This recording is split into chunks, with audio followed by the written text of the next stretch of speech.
我們不是怪獸，主持屈穎妍、張碧然。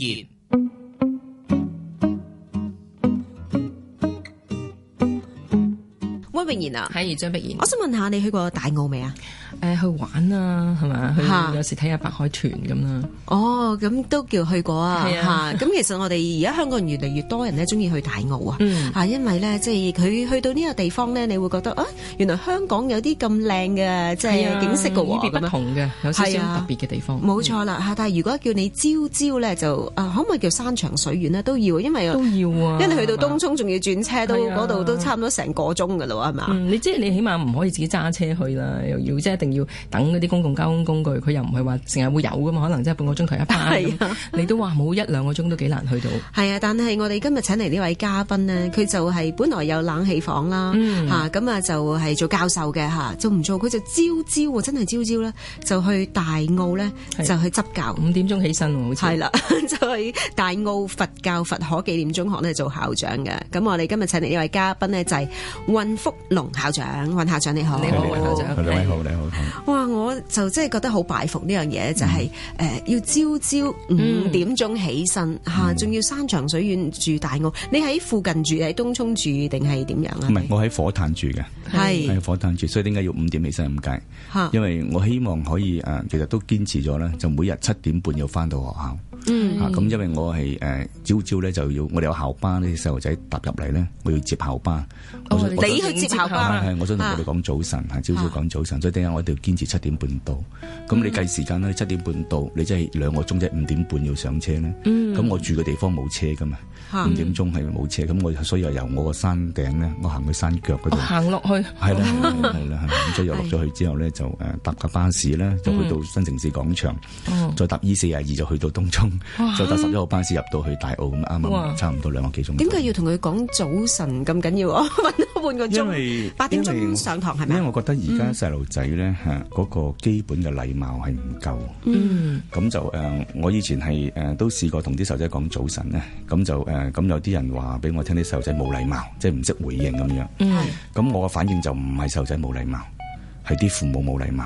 係咪啊？咁即係譬如我自己細路仔一上車就會話早晨師傅，落車唔該師傅。咁你爸爸講咗10幾年啊嘛，係佢睇住你嘅係啊。咁但係有可能我哋呢班我嘅細路啲學生嘅可能嘅家庭背景未必爸爸會咁樣講，甚至乎可能冇機會見到爸爸添。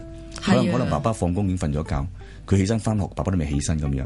咁變咗嚟講，我自己又覺得我需要咁嘅責任喺度咧，就同佢哋養成習慣，朝早講早晨，就令到佢哋知道講早晨咧係好自然嘅事，唔係話特登學嘅咁樣。所以我就要做呢樣嘢。唔識呢種叫做新教咯。係啊，或者係你呢幾年做咗有冇啲咩成果啊？見到有嘅，初一頭咧，我粗略估計啦，冇一個統計數字。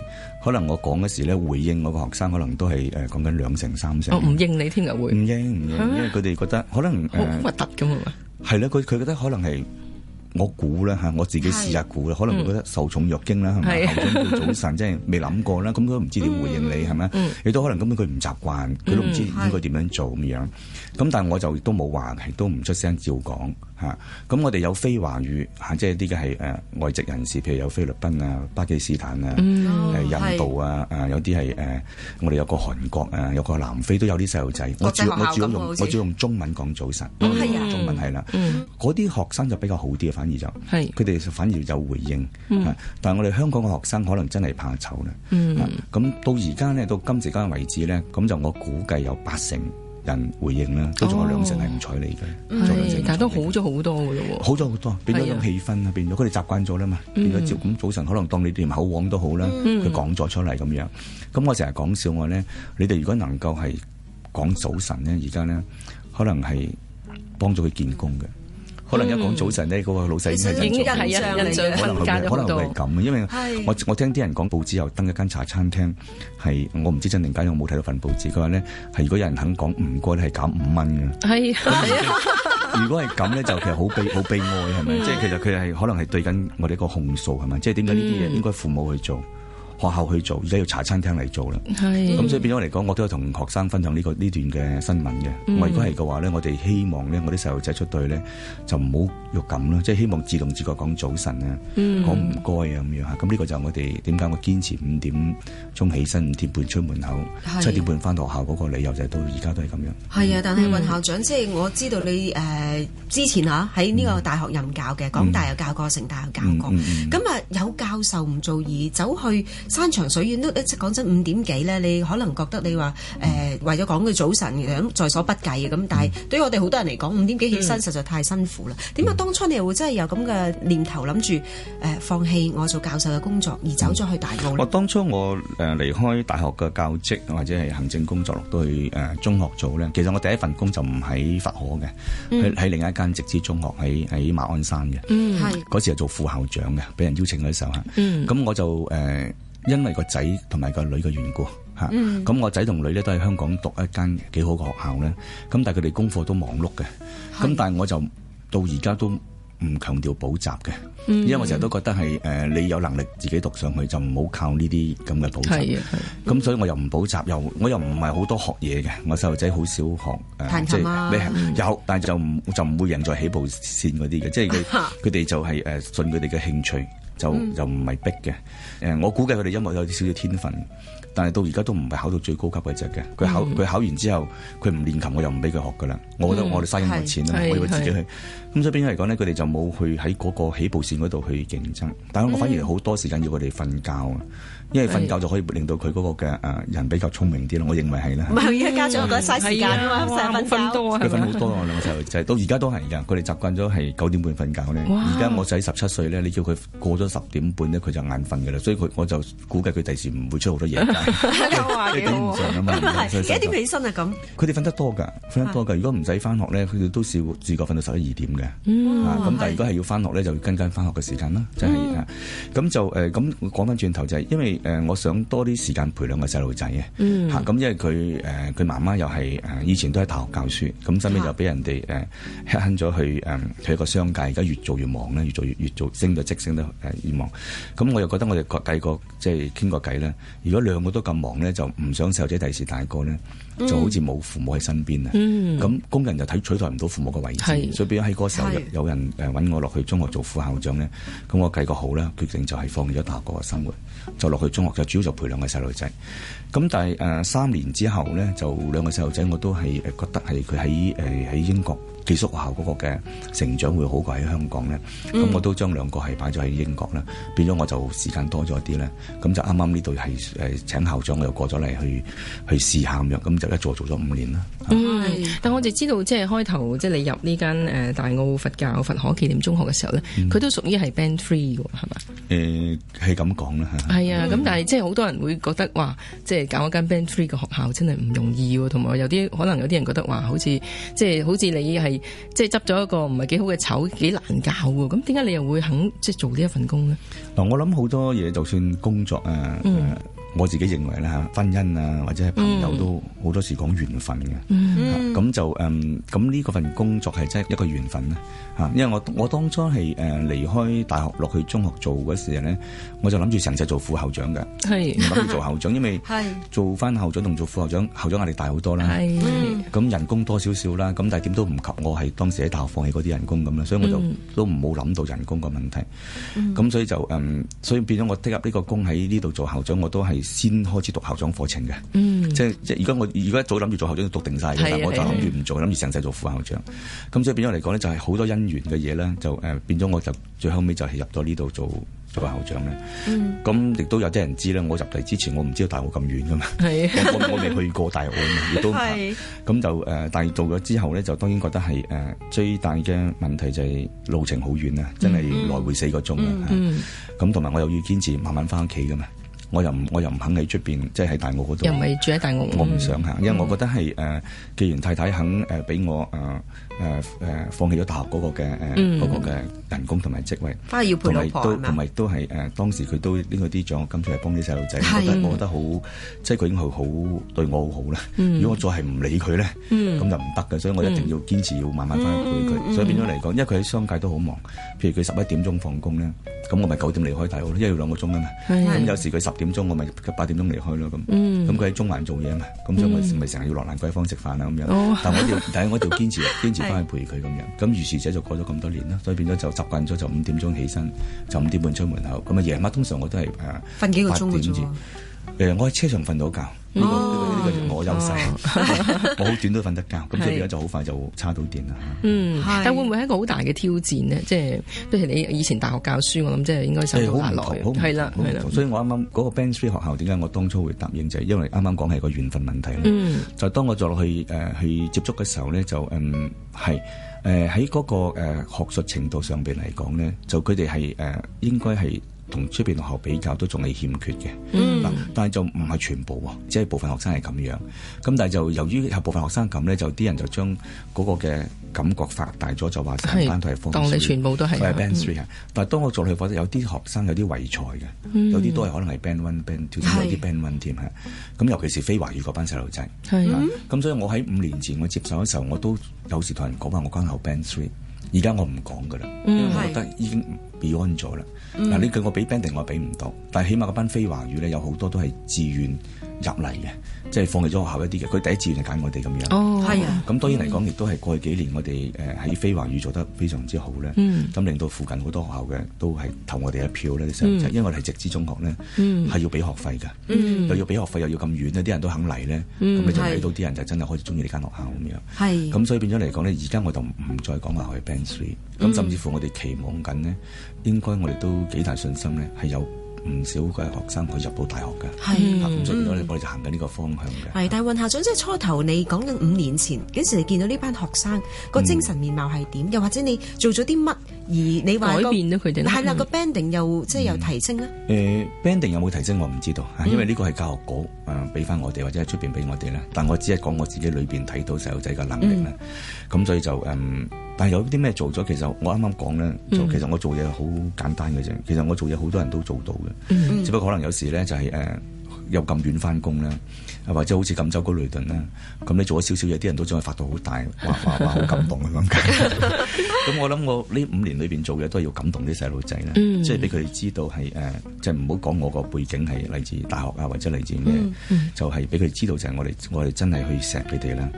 咁佢哋啱啱我講過，嗰班細路仔佢本質未必係曳嘅，咁但係可能係由於家庭背景咧，可能係佢未必好多機會同父母接觸啦，甚至乎接觸嘅時候都唔知父母真係咁愛錫佢哋，因為年青人好多嘅係反叛嘅，好多嘅唔了解，咁就所以我哋就做個動作就話俾佢聽，就係其實係有人錫你哋嘅，其實你哋係好可愛嘅，好值得教咁樣。咁所以呢5年裏邊，我都係做緊呢個動作，即係每一個嘅活動都好咧，甚至乎今次嘅訪問都係嘅，即係我肯接受被訪問都係，我覺得等啲學生知道，咦，原來佢哋學校所做嘅嘢都好，即係俾社會好多人知道咁樣。咁我哋佢想攞多一份嘅自尊自信咧，咁呢個係我呢5年就想做嘅嘢。而我覺得啲學生不斷提升緊呢樣嘢㗎。有人錫嘅感覺好緊要㗎嘛，年青人係。而家其實好多嘅細路仔嘅問題都嚟自屋企，我相信屋企係錫嘅，咁但係有時唔識表達，或者有時表達唔到，甚至乎冇機會表達，咁令到啲細路仔好多誤會喺度，咁而佢個誤會當中亦都冇人幫佢去調解，咁就咪不斷係將呢啲咁嘅感覺累積到可能佢大個嘅時候。出嚟做嘢先知道嘢，父母係咁錫，咁已經可能已經過咗嗰個係青春成長期。咁我哋嘅工作就喺呢個時候咧，希望能夠做一個咁嘅所謂嘅係mediator，一個嘅協調者咧，令到佢明白原來咧佢哋係好有價值嘅，佢哋係好俾人錫嘅，實際好多人都錫緊佢，不過自己睇唔到嘅啫咁樣。咁我就攞翻晒呢啲出嚟。俾佢知道係咁簡單。係，其實雲校長除咗係一句早晨，又或者俾啲小朋友知道佢係被錫之外咧，我都知道有好多實質嘅嘢咧，喺你哋間中學佛可紀念中學入面咧有做到嘅。不過我哋聽完呢首歌之後咧，轉頭翻嚟咧繼續同雲福龍校長傾偈。咁我知道咧，其實雲校長好好嘅，每一次咧見到一啲嘅，無論係佢係明星又好，又或者係可能係一啲嘅主題嘉賓都好啦，咁佢咧都會係帶佢嚟咧係翻學校咧，就等啲學生開闊佢眼界咁樣嘅，咁當中就包括迪爾達喎，係咁，不如我哋就聽聽阿迪爾達嘅歌曲。教育生態千奇百怪，屋企學校成為鬥獸場。怪獸，我們不是怪獸。主持屈穎妍、張碧然。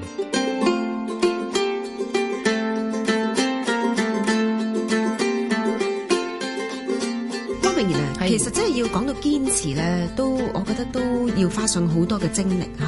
咁啊，因為好似你話我哋每一個星期咧都會介紹一本嘅兒童圖書咁樣啦。你話好簡單，你即係每晚喺嘅小朋友旁邊講一個3分鐘嘅故事，其實都未必咁多家長堅持得到嘅。係啊，所以我哋做教育或者係做父母咧，即係堅持做一個身教好緊要。咁今日我哋請嚟為尹校長咧，其實佢自己本身亦都係做緊一個好好嘅身教。冇錯啊，尹福龍校長呢就係嚟自大澳佛教佛可紀念中學嘅。咁就話嗰份堅持就係朝朝5點鐘要起身，之後要搭2個鐘頭車，之後要截住個校巴，因為為咗講一句早晨。對於好多人講，可能尹校長覺得其實呢啲好微不足道，但係對於好多人嚟講，其實呢種堅持唔係咁容易做得到。你話可能頭1年做到，但你都已經5年咯。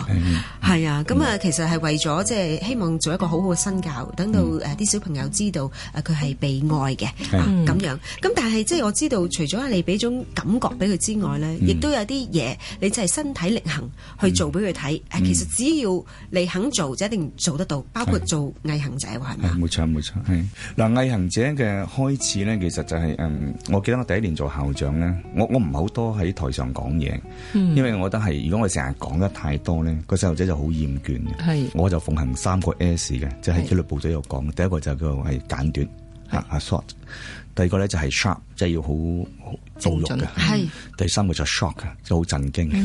但係你一出嚟，你咁樣呢3個 S 令到細路仔咧就開始肯聽你講嘢。咁我哋學校啲老師、訓導主任好、副校長都好咧，佢哋真係好好嘅，即係佢哋好循循善誘啦。咁但係就學生有時就唔明啦，就成日都聽佢講就覺得好沉。咁就變咗咧，我諗我做咗校長今年第5年咧，我喺台上正式講嘢咧，我估唔夠20次啦。我估唔夠20次，我冇係。咁但係我每次講嘢就全部靜晒㗎啦。因為知道我一定簡短嘅，係因為我唔有嘢聽，同埋一定係有嘢聽，同埋每次都係震驚嘅，每次都有唔同嘅。咁你就先能夠令到佢嗰個記憶係可以長久。咁我記得係第1年做校長咧，應該係我第1次定第2次講嘢啦。去到5月我先講，我10月我係09年9月做嘅校長，去到10年嘅5月，咁我先好似唔知第2次定第3次上台講嘢。咁嗰次我就係我將成首木蘭詞咧就背咗，唧唧復唧唧，木蘭當戶織咁背咗喺度。咁當然就係即係全校都震驚啦，即係老師又震驚，學生又震驚，點解背到咧咁樣？咁我唔係我叻，我只不過咧就係我要幫個仔背默咁樣，咁就背咗，個仔唔識背，咁啊背咗3次，咁啊就識咗首木蘭詞啦咁樣。咁佢哋梗係話：哇，咁校長咁叻嘅3次都識背。我話唔係，我只係30年前背咗100次。即係我其實想強調背書嘅重要嘅，因為而家好多人都話覺得背書唔係最重要，我就好強調。咁我亦都俾佢即時俾佢知道，我連數學都背嘅，因為我自己數學好叻嗰時候，A level 即係都係攞 A 咁嗰啲。咁我背俾佢哋睇啲數學咁樣，即時背到佢哋都哇！我譬如 log 2係0.3010啊，log 3 54771啦，咁即係即時可以背。即係計到數，啲數計到熟。我想話啲數計到熟晒㗎啦，冇天分嘅。講俾你聽，天分嗰啲都係其實係想吹噓自己嘅啫。咁我就同你講笑，我話咧就我喺你哋面前咁做咧，就唔係去表現自己啊！我唔需要你哋面前表現自己啦，係嘛？喺大學生面前表現自己啦。我只想話俾你聽咧，全部嘅努力咧係要捱翻嚟嘅。即係唔背唔捱咧就唔會有成功啦咁樣。咁我亦都話俾佢聽咧，我今時今日同你哋講成績就唔使講，我一定贏你哋㗎啦。唔係因為我特別叻，而係我50歲啦已經，你哋15歲啫嘛。咁即係如果你肯努力35年咧，一定贏翻我。咁佢哋問我點解？我青出於藍啊嘛，係咪？即係如果個仔叻唔得個爸爸就唔好爸爸嚟㗎啦。係如果學生叻唔得個校長唔係好校長啦。不過我要強調就係要努力35年喎，仲要加埋我唔進步喎，要咁所以我呢個係30年之後嘅嘢，唔好講啦，我就即時講話，不如試下比賽跑步啦咁樣，就約佢哋跑步。咁我朝早7點半係着晒西裝啊，打晒呔同佢講早晨嘅嘛。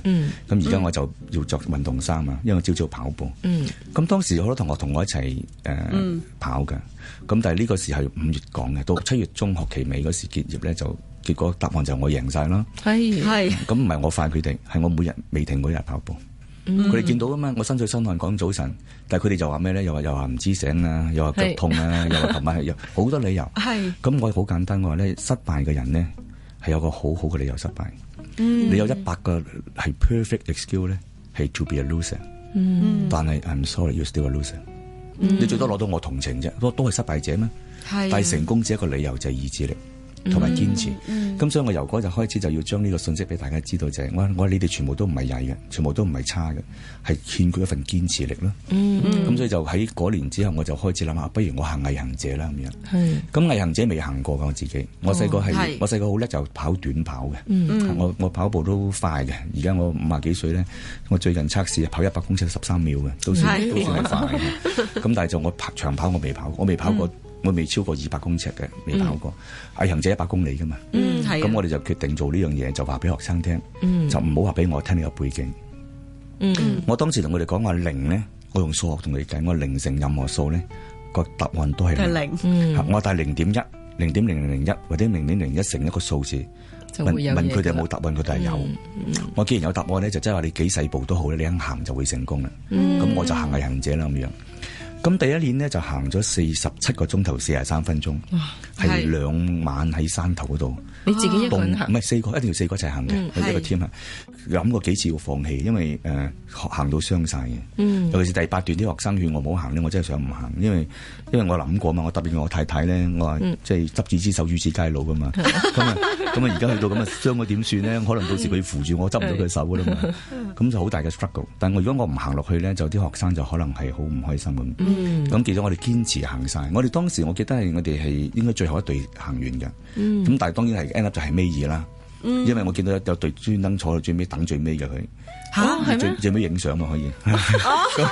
咁我哋就唔搏影相，但係實際上我哋係最尾嘅。因為我記得我哋每次完咗咧，就個 counter 就收噶啦。我就同啲人講話對唔住，如果我哋唔係咁慢，你哋唔使咁遲收工。當時個人講一句說話好感動，佢話呢啲先叫毅行者啊嘛。佢話解放軍叫表演者咋，我係喎。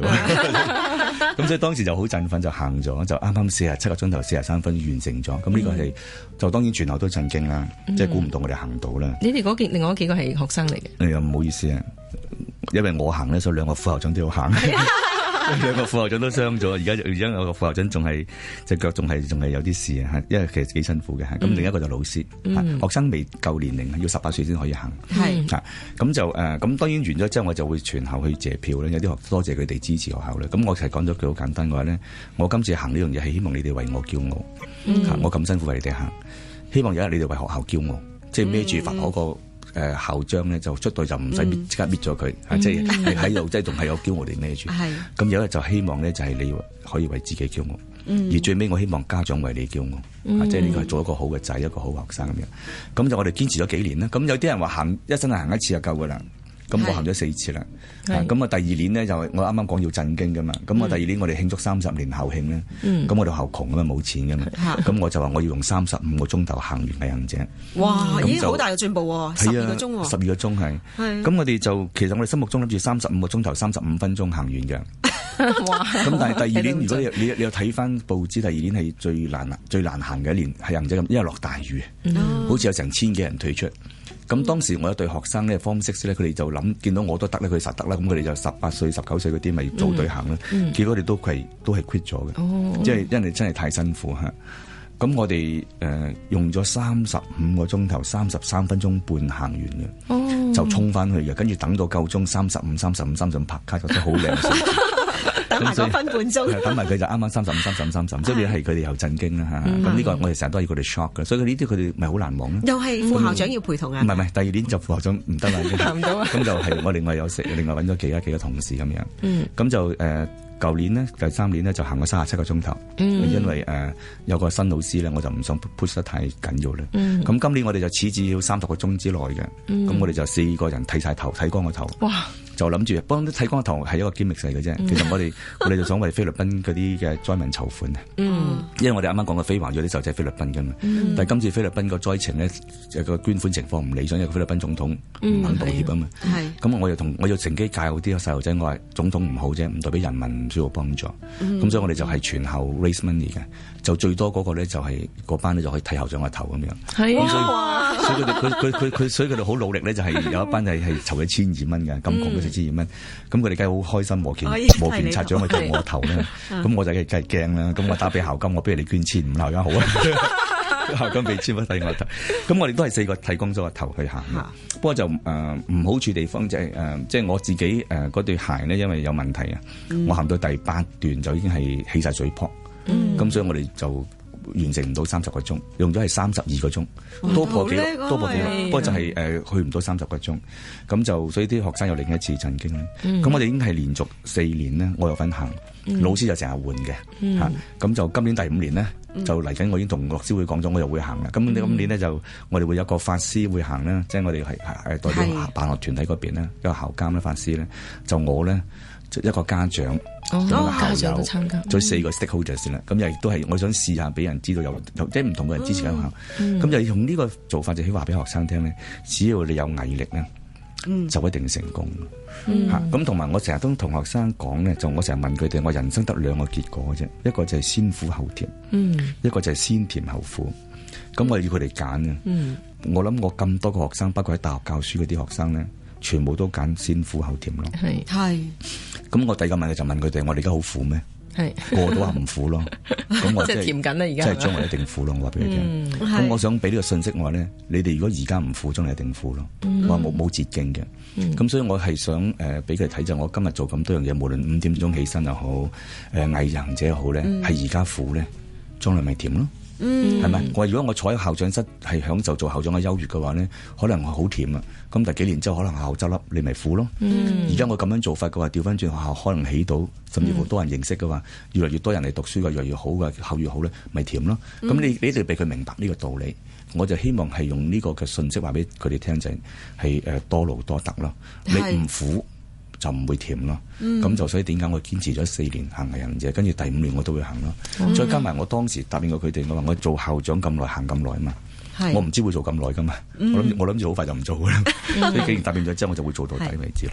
哇！呢份堅持咧，我真係覺得有啲滴汗，好感動。你唔好講話真係行毅行者呢啲咁艱巨，或者朝朝去跑步，好似我哋話1個禮拜咧做3日運動咧，我都揾咗好多理由咧。今日腳痛啦，跟住阿仔就嘈住我啦。咁我真係喺呢個時候真係要反思一下。喺呢個時候都應該反思之餘，都要聽下呢首歌曲。係嚟自方力申嘅。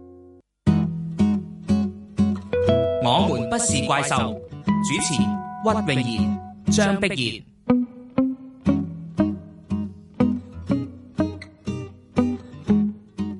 繼續我們不是怪獸，繼續同我哋今日嘅嘉賓大澳佛教佛可紀念中學嘅尹福龍校長傾偈。即係嗱，當初你講緊5年前係 Y 大啦，就係話你嚟到呢間學校，咁啊當時呢一間學校嚟講咧，都係得嗰200零個學生啦，banding 就 band 3啦咁要執嘅嘢咧，就好似我哋入咗一間好舊嘅屋咁咯。呢個又漏水，嗰度水廁失咗，係啦，咁梗係有我哋叫分呢個 priority 啦。究竟我要執佢嘅成績先啦，執佢嘅校譽先啦，執嗰啲學生先咧咁。究竟當時嚟講，你有冇一啲嘢，你覺得我一定要搞好佢先嘅？我第一個做法就要執好團隊先，一定要成個團隊同你係同一個 vision and mission， 一個嘅即係願景同埋一個嘅係使命感。如果佢哋有各懷鬼胎咧，用個字咧，咁你就好難做。就算我幾冠冕堂皇講一啲好偉大嘅理想都好咧，你個團隊唔支持你咧，你好難做到好。咁所以我一定要首先係同學校把脈，就係我團隊屬於咩嘅團隊。咁係我哋個團隊肯唔肯接受？我哋係要對呢班細路仔有一種嘅係使命，係教好佢哋。因為有啲老師可能係教書咧，佢淨係覺得我教書㗎咋，我唔係教人㗎。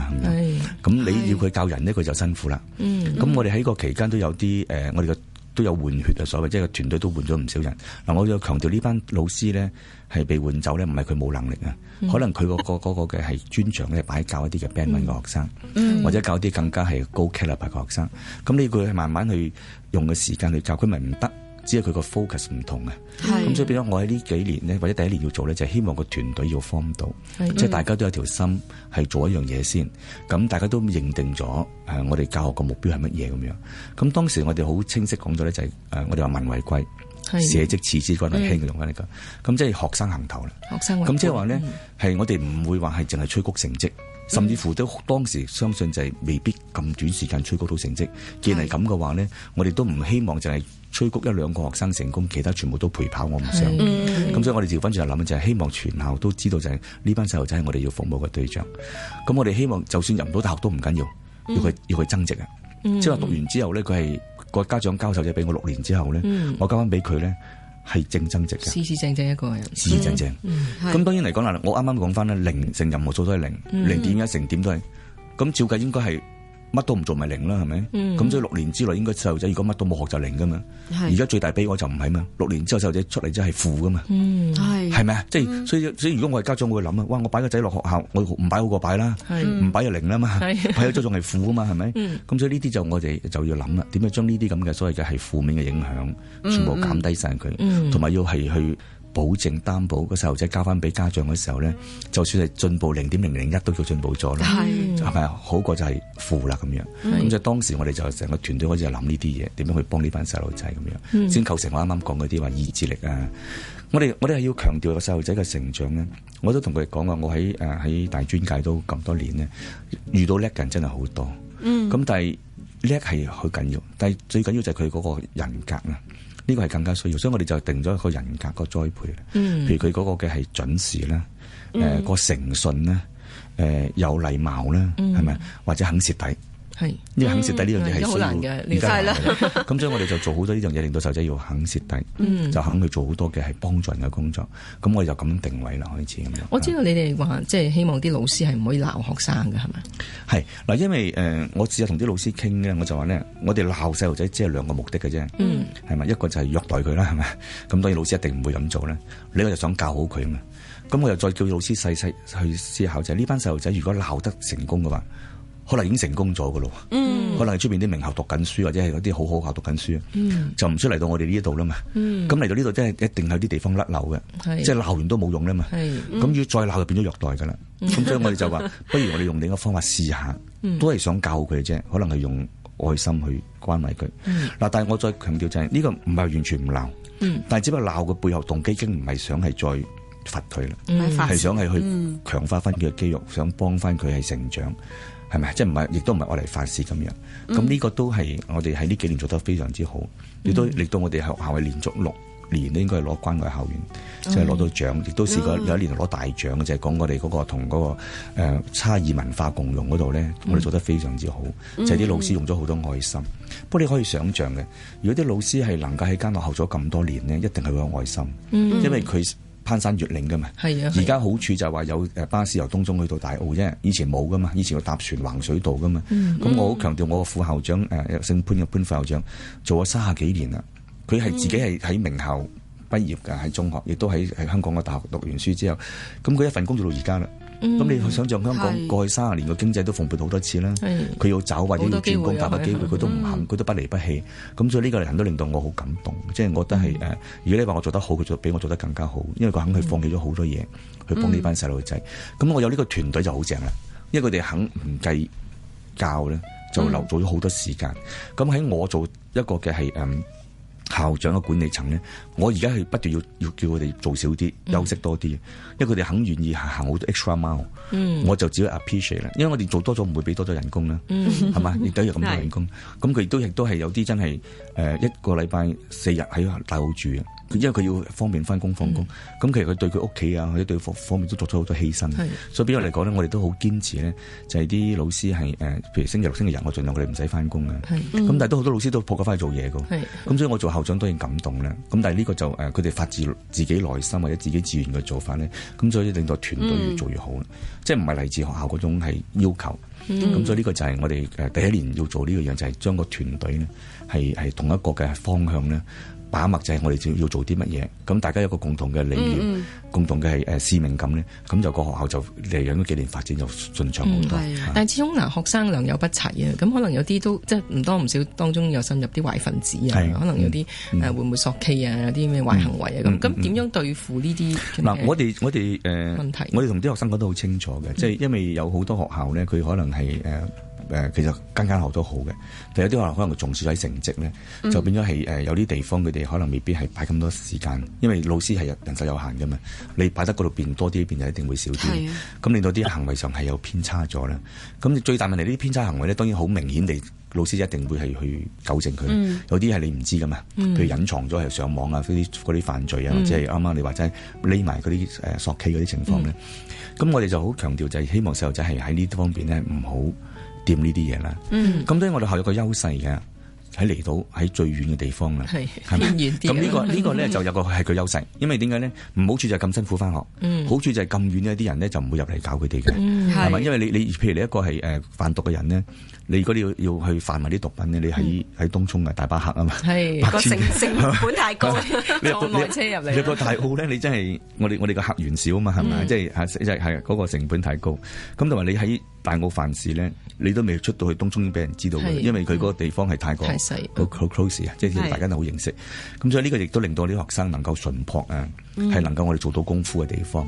所以點解我哋人數上升得咁快？有好多學校睇有啲學生出邊真係搞唔掂，因為個染缸太犀利，就抌咗入嚟我呢一度咧。咁當然我哋又唔係宿舍嗰個設施啦。咁啲學生入住嗰度，亦都加埋我哋係一啲社監啊，去矯正佢行為咧。咁就好快時間咧，就將啲壞習慣就係甩落咗。咁再加埋咧小堂大魚道理啦，因為佢可能係出邊啲學校咧，佢成績都唔差嘅，但係成千幾人冇人留意佢噶嘛。嚟到我哋當中咧，佢少少成就，我哋將佢化解咗啦。咁佢就好成功感啦。咁亦都係不斷嘅嗰個自信心提升。所以我啱啱話我唔再講係 Band 3嘅啦。因為我哋嚟緊都有，我相信有唔少學生咧都有機會入到大學嘅，咁變咗佢哋已經係由於佢哋嗰個環境轉變咗，自信心提升咗，而令到佢哋有咁嘅成就喺度，咁所以呢個就係我哋學校個優勢嘅地方。咁所以變咗你話點解咁短時間我哋嗰個行為做得咁好？除咗啱啱我講啲理由之外，仲係另一個啱啱講嗰個潘副校長咧。佢係做訓導嘅，佢好嚴嘅，佢嚴得好緊要嘅，佢係點都唔會放過。我哋係唔可以長頭髮，又唔可以長短裙，又唔可以食煙，乜都唔準嘅。咁呢個佢堅持到而家嘅，咁我覺得呢樣好好嘅。咁佢起碼俾學生明白，就係佢哋係出到嚟咧做個正正直直、乾乾淨淨嘅人。咁我亦都係嗰時我聽聞啦，唔知係咪咧，係第一個係自願舉手校園驗毒嘅。你哋學校係啦，所以禁毒專員都專登入嚟問下我哋點解我哋咁做。你唔驚影響校園咩？我諗法咁樣，即係如果真係有嘅，就要對付啦。你冚都冇用㗎嘛。咁如果真係揾到出嚟有嘅，咁係個校譽係唔好，即係好多人講。咁但係如果我哋真係積極面對嘅，將嗰個情況改善咗嘅，係咪？咁就可能有啲真係隱藏咗，我哋唔知噶嘛。咁湊咗出嚟之後，我覺得仲好咯，好過你係睇唔到，當睇唔到，其實喺裏邊係喺度腐爛緊，表面好似冇事嘅有事咯。所以變咗我哋喺咁嘅意義之下呢，咁校董會都贊成呢個做法，就係我哋自願驗毒。咁但係 so far 我哋做得好好咧，就係揾唔到啦，當然就咁。當然話揾唔到梗係自願啦，自願就揾唔到。咁我哋唔講呢樣嘢，我哋連食煙嘅情況都改善得好犀利，因為佢知道學校係好高調地要去唔俾呢啲嘢發生嘅嚇。咁我亦都強調得好緊要，就係我話呢啲係會影響佢哋一生咁樣嚇。咁當然我哋都揾到禁毒處啲人入嚟講託啊，好多嘅配合咁樣。咁所以變咗咧，就學校喺短期內呢，咁就大家就好知道我哋係冇呢啲嘢咧，同埋佢哋行緊一條路線係要正確咁樣。咁我哋都有偶爾發覺啲學生食煙嘅。有㗎，我哋有捉佢哋嘅。咁但係捉完之後我都讚㗎喎，我話起碼你哋唔係着住校服食啊，因為好多學生係大搖大擺嘅，即係唔介意。咁起碼我話你都識需即係唔着校服先食，不過都俾人認到，因為大澳太細嘅社區啦嘛，認到呢個樣啊嘛，咁我都唔俾佢。所以我哋係應該嚟緊嘅幾年呢，我哋係要全校係冇煙嘅。咁當然嚟講，你話有啲壞影響都仲有，係可能嚟自屋企咧，有啲插班生啊，都可能都仲係食煙嗰個習慣係未甩除。我哋盡量幫佢。就唔俾食。咁我哋最近捉咗幾個學生，我同佢計數嘅。我話你一包煙幾多錢？佢話52蚊。咁一個禮拜可能食1包至2包。咁我就而家就要求佢哋咧，我話你咁啦，你一日儲10蚊啦，一個禮拜儲50蚊咯，係咪？咁一個月咪200蚊啦。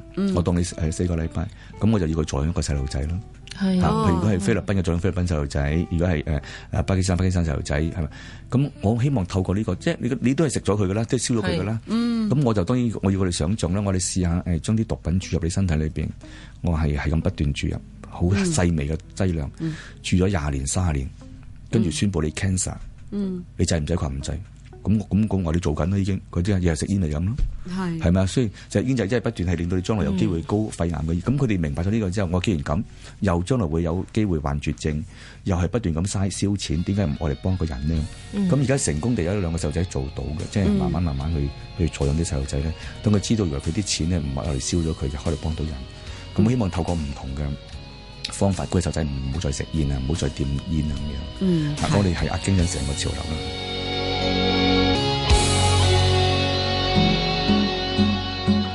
我們不是怪獸，主持屈穎妍、張碧然。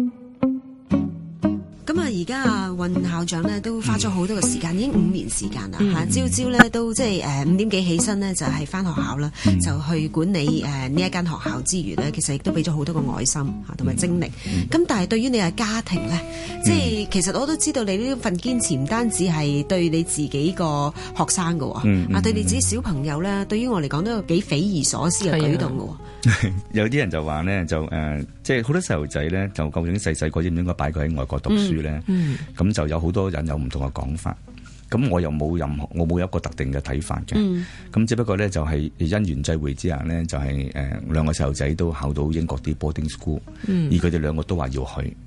咁當然我就同佢哋講啦，我話你哋要去咧。就如果真係去到唔開心，你可以隨時翻嚟嘅咁樣。咁佢讀間學校都算唔錯嘅。咁翻咗嚟之後冇咗學位點算啊？咁我話唔緊要啦。我話你總之係我最主要你係即係學到嘢同埋開心心咁樣。咁我個女咧就比較硬頸啲嘅。咁我驚佢去咗之後，就算唔開心都唔肯翻嚟，因為佢唔想要面係講咗話要去㗎嘛係嘛？咁所以我同我太太商量就係我個女去嗰時候好細個，應該係11歲。就佢完成咗5年班就過去跳班讀 Form 1。咁佢係間女校，去到嗰度都係間女校嚇。咁我仔就喺男校，去到嗰度係間男校咧，就係所以兩個分開咗，所以唔係兩兄妹唔係一齊，要搭火車都個半鐘頭嘅，所以變咗嚟講咧就爸哥哥唔可以照顧妹妹，因為佢哋兩個都好中意係 unisex 嘅，即係因為佢讀開男校想去翻男校咁樣。咁個仔就係讀完 Form 1就去嗰度跳到 Form 3咁樣。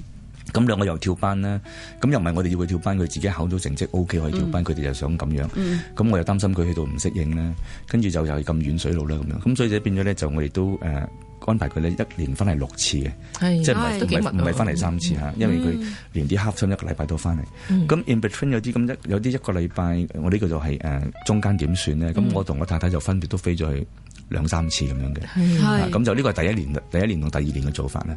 咁就係真係禮拜5就我放學，咁我就搭飛機夜機啦，因為英國都係夜機嘛。咁啊飛到禮拜6朝頭早就到英國，我就去接個女啦，喺嗰間校站之後再帶個女搭火車去接個仔，即係個幾鐘啦，係個零鐘係啦。咁喺個仔嗰個 county 嗰度咧租間酒店就住1晚，咁第二朝咪送翻個仔翻學，就送個女翻學，咁啊自己翻返嚟香港就翻工啦。一個 weekend，好似去深圳咁啊！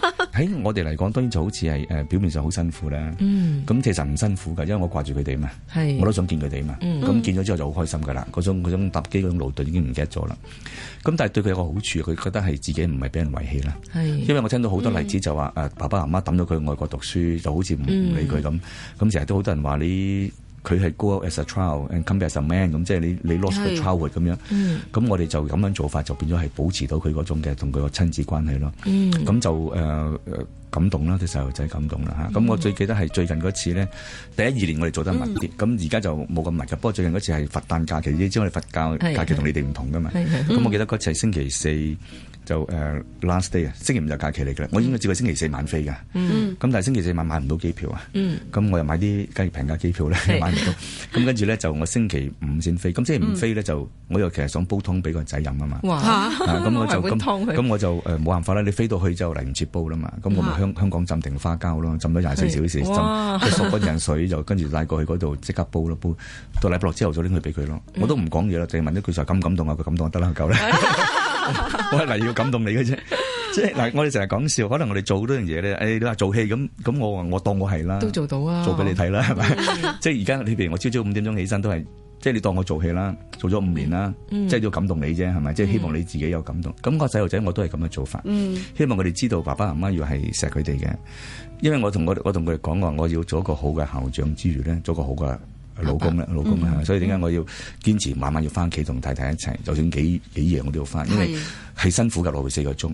因為我覺得佢已經肯俾我係嚟到咁遠做嘢，咁我如果我晚晚唔陪佢，唔同佢食飯，我覺得係冇理由要佢犧牲，所以我一定要堅持同佢一齊。咁呢個我做到，咁啊亦都要做好爸爸啦，係咪要做個好仔、好女婿啦？咁即係全部都要做。咁我亦都係呢樣嘢都係強調啲細路仔明白，就係一定要將佢自己嘅生活係要 balance 嘅，即係唔係淨係做一邊好就得㗎啦咁樣。咁呢個係反而你問我咧，我係最想強調嘅一個人生，唔係將來你幾成功，係將來你會幾快樂。即係你能夠將每一個地方都係平衡到嘅時候咧，你就會覺得自己係快樂嘅。我都知道有啲朋友好成功，但係佢好憎自己，一個只係覺得自己喺某部分好成功，第啲地方好失敗咁樣。咁我唔想係咁樣。我當然我而家都唔係好成功，嗰啲地方做唔到，但係至少我希望可以平衡到嗰個生活啊。即係好似今年新年咁咧，我都係喺星期五咧，即係年初一晚我就飛咗過去。